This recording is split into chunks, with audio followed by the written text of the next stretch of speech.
Hey guys, what is up? AwesomeTheSauce here. Hope you guys are having a great day, and welcome to an update video type of thing where I talk about probably my favorite thing they put in this update. Now, if you guys are wondering, 5th stage has started. There's a lot of things that they added. One thing I didn't make a video about is the PvP battle pass. Now, this is a gigantic ripoff name-wise from Fortnite, but you know, I'll look past that because honestly, the contents of this battle pass are really cool. And there's a lot of reasons why I think this is my favorite part of the update. For one, basically this week, it's highly anticipated that they're gonna remove the need to be a member in order to do PvP, or they need to make purchases to do PvP. So before, this week anyways, right? For the first week of 5th stage, what they had you have to do is either have membership, which is suckish, or you had to make a purchase of $6, also very suckish, because that's kind of hard to do in the Wizard101 website. There's only $5 increments of purchases anyways, so it was really stupid, but they're gonna lift that so everybody free to play can play PvP. So that makes the points you gain from doing PvP very relevant, because that's how you unlock things in this battle pass. Now, the reason I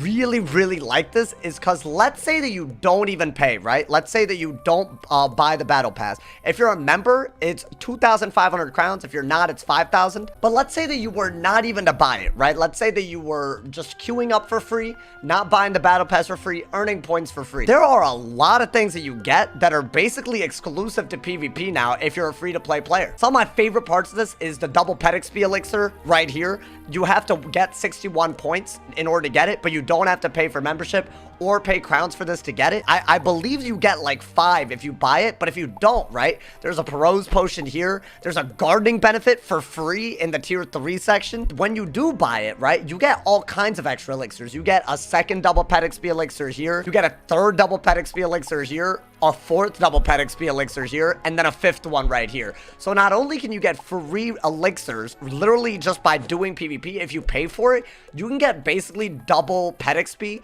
for however long you want. And considering that this is a 60-day thing, let's say that you were to train a pet or train a bunch of pets in, like, you know, a weekly session or something, you're basically set for every week. You could have double pet XP by basically just buying this instead of being a member. Let's talk about how you get points. I'm actually not 100% certain how you get points, if I'm being honest.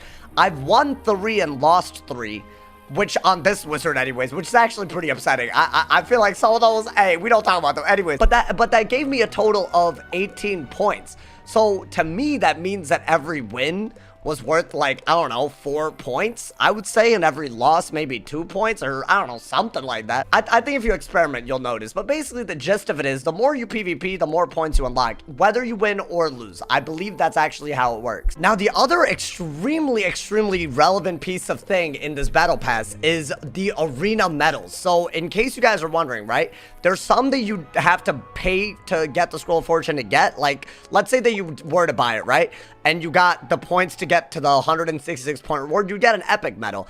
But even if you don't pay for it, right, you can do this on multiple wizards and get 1 epic medal here and then another epic medal over here. Now, I don't know how you otherwise get epic medals. I'm assuming there is some rare drop type of thing where you could get it. So I'm not 100% sure if this is actually, like, you need to do it through the battle pass, but these are very important, right? You can actually see that a lot of the really cool casting animation wands, which a lot of people were very excited about, right? All of these that, like, literally they have animations on them. They make you literally do things that wizards have never done when you stitch it, I guess, your wand. They all require epic medals. In order to create what I believe is probably currently the rarest item in the game, probably will be for the foreseeable future, you have to make 7 Warlords cards, and then you also need 4 more epic medals added onto it. Even if you did PvP on every single wizard that you had, and you didn't pay, right, you would still probably wouldn't get all the epic medals. Now, if I could change one thing about the Scroll of Fortune, I would add a free extra character slot just for that reason alone. I think it's kind of silly that crowns rewards are the only way you can get an extra character slot, when in reality, a lot of the reasons people make purchases on this game, like energy elixirs, like Perot's, like paying for memberships so they can farm certain things, is because of PvP. So I feel like they can make the money back from, I guess, what they would lose from people using crowns rewards to get extra character slots, and they would just gain it back by people making purchases related to PvP. That's what I think. I think that's what this battle pass is missing very, very sorely. Let's say that you don't have an extra character, you only have 6. Well, guess what? You actually cannot make the Overlord card. If you wanted to do this, right, there's a real big flaw here, and I think this is extremely stupid. You have to get one of each of these, right? And there are 7 schools, and you need to be Warlord and of that school to craft it. So if I wanted to make the Warlord's Death cards, I need to be a Warlord, I need to be a Death. If you actually wanted to make this, and you wanted all 7, you don't just need to be a member, you need to buy an extra character slot. I think that's a gigantic flaw with this current thing, and I think that the battle pass could have saved it, right? I mean, yes, you could make a purchase if you wanted to, but what if you just are a very avid PvPer, right? Shouldn't you have access to the Overlord's cards by getting a lot of points by doing PvP? That's what I think. I think if I could change one thing about this, I would add to like the free rewards an extra character slot. You can put it at the very end. I don't think that would be that crazy. I definitely think they should think about that, because otherwise some of these new cosmetic items that are PvP locked, you kind of need to make a big purchase to do it, and I think that's kind of a screw you. Now, don't get me wrong, I think the Warlords cards look cool too, but I don't think it's fair that the Overlords cards require such a big purchase, because right now, if you wanted to get a 7th character slot, you have to buy a lot of crowns. Even if you weren't to do a crowns reward for this, which is actually like, I guess how it used to be, it's still 18,000 crowns just to have a chance of getting the Overlords card. Still ridiculous. Like, I feel like this could very easily be put in the battle pass, and I think it would tie a lot of loose ends, specifically regarding how you get epic medals, how you craft stuff, why you're doing PvP to begin with. If you're trying to get these things, it would tie up a lot of loose ends. That's like my big pet peeve. I think this is one, like, the battle pass is probably one of the most generous things I've ever seen KingsOut put out.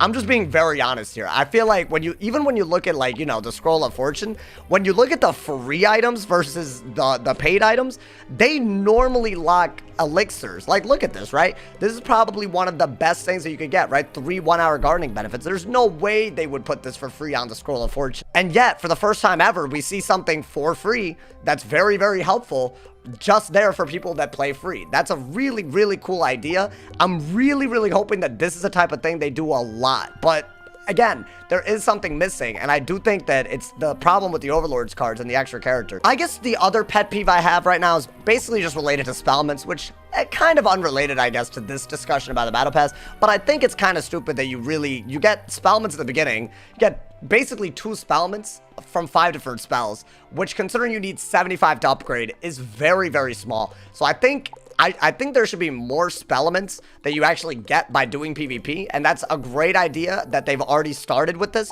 but I feel like you should be getting a lot more than you currently get, because 10, when there's like, I don't know, 7 spells per Wizard of Spellment upgrade, it really doesn't make a dent at all. And even when you get later in, and you like, you know, like even if you go later in, you don't get more Spellments, right? Like the top prize is a Spellmental pack. That's it.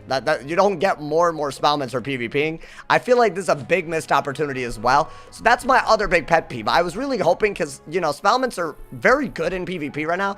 I was hoping that by doing PvP, you could passively build your ability to get Spellments. Basically, by PvP, you get arena tickets, and you can redeem them for these reagents over here, and then redeem those to craft TCs. It's a big problem, in my opinion, the fact that they thought this was viable or sustainable, because I've done, what, 6 matches on my fire, and yeah, I haven't won all of them, but 18 tickets, like, that's not really much if I'm trying to get a lot of TCs. So I think tying Spellments into this battle pass would also be great, especially considering that they've done it in a way that's free for a lot of players.